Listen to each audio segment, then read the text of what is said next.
고유가와 기록적인 폭염에 가뭄까지 겹치면서 가공식품부터 수산물까지 생활물가 전반이 들썩이고 있습니다.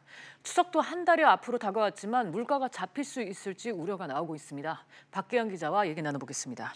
박 기자, 이 농산물에 이어서 가공식품 가격까지 들썩이고 있다고요? 네, 그렇습니다. 한국소비자원이 소비자들이 많이 찾는 가공식품 30개의 지난달 가격을 조사했는데요.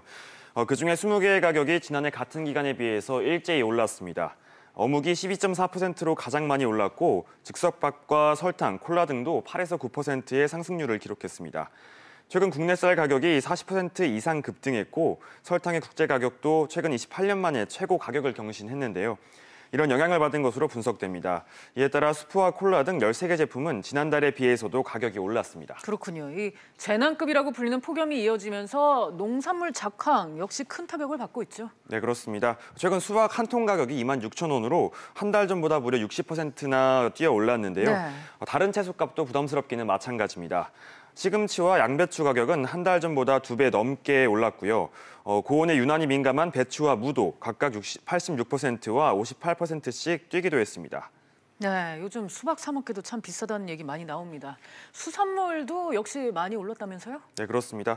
물이 따뜻해지면서 기존에 국내에서 주로 먹었던 생선들이 생산량이 크게 줄었는데요. 특히 최근 수은이 양식장에서 검출되는 사건 등으로 어민들이 출하보다 관리에 집중하면서 양식장 출하량도 크게 줄었습니다. 지난주 고등어와 오징어 가격은 각각 지난해 같은 달보다 40%와 30% 정도 급등했고요. 자연산 참돔 같은 경우도 바닷물 온도 변화로 어획량이 줄면서 최고 50% 정도 가격이 올랐습니다. 이 채소나 수산물, 가공식품까지 이런 이제 전방위적인 상승 배경, 아무래도 폭염이 큰 원인으로 작용하고 있다고 볼 수 있겠죠. 네, 그런데요. 폭염과 유가 인상 등으로 신선식품의 생산 비용이 크게 증가했기 때문입니다.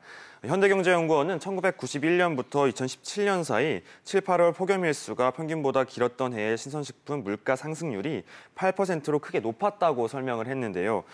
최근 지속된 폭염의 영향으로 앞으로 물가 상승 압력이 더 지속될 것으로 예상했습니다. 네. 연구원은 국제 식량 가격 상승과 폭염의 영향이 국내 식탁 물가 급등으로 이어지지 않도록 농축수산물에 대한 수급 조절 기능을 강화해야 한다고 조언했습니다. 추석이 한 달 앞으로 다가온 만큼 정부 차원의 물가 안정 대책이 필요할 것으로 보입니다. 네, 실질적인 대책이 나와야 될 텐데 좀 걱정이네요. 박기영 기자 잘 들었습니다.